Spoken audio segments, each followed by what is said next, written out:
Ladies and gentlemen and ninjas, welcome back upon the African Geekdom with I, Yaman JP. We are here today to review Those About to Die, aka Diet Coke Gladiator, aka Diet Pepsi Spartacus. I will say that initially I was actually excited for this show. Quasi excited for this show. There's the scene where they're in the Colosseum and there's water in the Colosseum, something I've never fucking seen before. And there are crocodiles. Until the trailer for Gladiator 2 comes out and there's the exact same fucking thing happening in that Colosseum. Was this a thing? Are we just... Let's get on with the review for Those About to Die.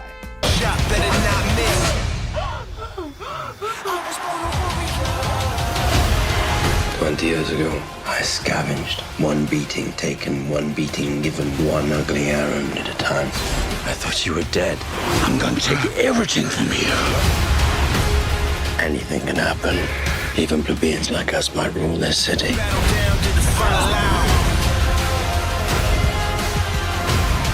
The moment is upon us.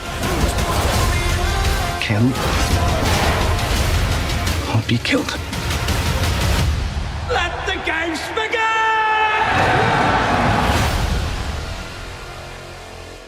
Synopsis on IMDb reads, the series explores another side of Rome, the dirty business of entertaining the masses, giving the mob what they want most, blood and sport. And yes, I am happy to report there's plenty of blood and sport in this. Unhappy that it was, or actually maybe happy to say that it was done better in Spartacus. Whereas this, we focus on the Ludi, where the chariot racing like Ben-Hur. It's also Diet Coke Ben-Hur. Cheers. Coke Zero Ben-Hur. Am I disparaging this? Let's see. Let's get into it. Creator Robert Rodat, head writer, whatever. Apparently, it's a guy I like. He wrote Saving Private Ryan, Falling Skies, and The Patriot. Patriot was directed by Roland Emmerich, and Roland Emmerich directs a bulk of these episodes. 5 in all, and Marco Cruz, I'm not gonna fuck up here his name, also directs 5, so 10 episodes in all. And you can tell a lot of it was directed by Roland Emmerich. And if anything, I will give props to the title sequence in this. The music got me going. Gets the people going. It's a huge cast, a huge ensemble cast, including Anthony Hopkins as Vespasian, Emperor, Caesar Vespasian. Ian Rion, I always fucked up his name ever since Game of Thrones. Cockcutter from Game of Thrones as Tenax. Sarah Martins as Kala. Jojo Macari as Domitian. And Kwame, there's a lot.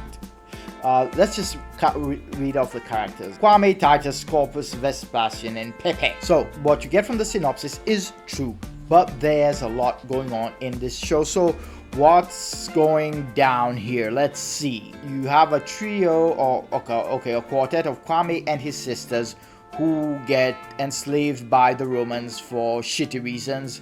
And Kala, their mother, follows them to Rome.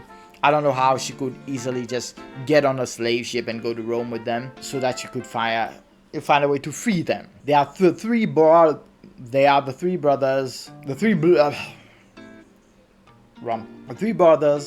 Fonzo, Andrea, and I'm not gonna fuck up their names. 3 Spanish brothers from Spain, and they're attempting to make their fortune in Rome by selling horses, Spaniards, and they successfully sell their horses to Tenax and Scorpus. And then you have the duo of Tenax and Scorpus who are navigating the underworld and trying to change their status and their fortunes in the city themselves. Then you're in the palace. You have the palace intrigue, of course, with Titus and Domitian, the brothers of the sons of Vespasian, Anthony Hopkins as Caesar, who are vying for their father's favor to see who would get the throne.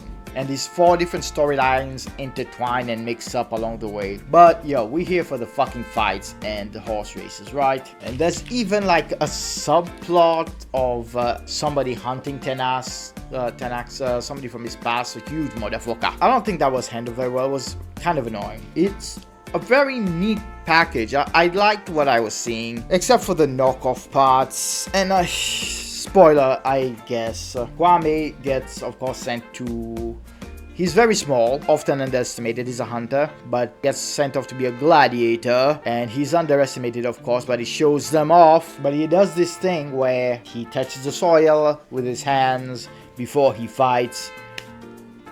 Nobody fucking said anything about this right out of Gladiator. That's what Maximus did. What are we doing? So this is kind of ripping off old Gladiator and new Gladiator. I don't know which one came first. Whatever. But Kwame is a nice, you know, intriguing character. You're on his side despite that. But that is a fucking glaring thing, you know. And then there's a lion, the storyline of a lion that he's supposed to, that he helped them hunt, and now at some point, of course, you know he's gonna fight the fucking lion. It's in the trailer, shut up. Terrible CGI lion, by the way. But let's get past that. And then there's this thing, part of the Gladiator storyline here, where, and this is ripped right out of Spartacus. It's a plot point right out of Spartacus, Blood and Sand, the first one, where he makes a friend in the, you know, the gladiator slave camp or whatever. And then at the end, they are forced to fight each other for the pleasure of the crowd. By Domitian, of course, he sets this up because he fucking hates Kwame's guts. And I'm like, oh, okay, we've seen this before. And then he has to kill his friend, and then his friend's wife is mad, and then, okay, well, right, okay, we've seen that before. I did enjoy it, but things like that, these little things, it's like, and I've seen some reviews and nobody brings these things up. Like, what the fuck? I guess stories can imitate each other, but this is blatant to me. It's, you know, it's glaring. And then in the palace, Domitian is an asshole. He's more of the politician who's in charge of the game, so he's sneaky and gay, and you know, he's a jealous type, and he's petty, and of course he's the villain. I thought they were gonna flip shit on its head and surprise us with Titus, who's the general, who is favored by his father to be to inherit the throne. I thought we were gonna get a twist where Titus turns out to be a real fucking asshole, but no, it's the predictable sneaky gay guy being sneaky, I guess, as per usual. Pedestrian, predictable. Kala and Tenax had a good storyline. I like their interaction. I like the interaction of those two.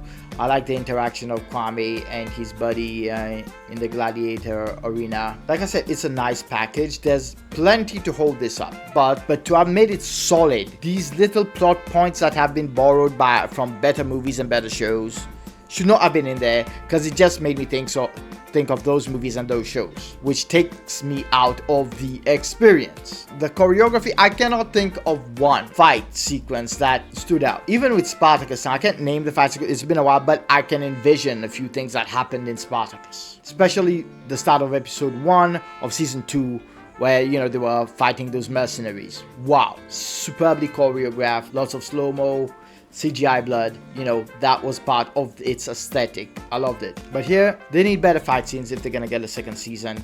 And yeah, I will support this for a second season, and I will watch it. I don't really have an MVP, because a lot of the characters came off as generic. But despite that, the material was handled well by the actors in question. So yeah, legit performances. And on 9 to 10, I will give this a 7. The theme song, fantastic, actually. The music, yeah. The score, great stuff. And on my Shaggy scale, I give this a Mr. Lover Love. Mr. Lover. Yeah, it deserves a Mr. Lover Lover. Yeah, and that's it basically for my review of Those About to Die, which is also, by the way, a line from Gladiator. Those of us about to die, salute you, you know. That stuff. So, this has been me, your man JP, Pan the African Geekdom. Leave a like and subscribe. Tell me what you thought about this show. May the force be with you. Live long and prosper. May the odds be ever in your favor.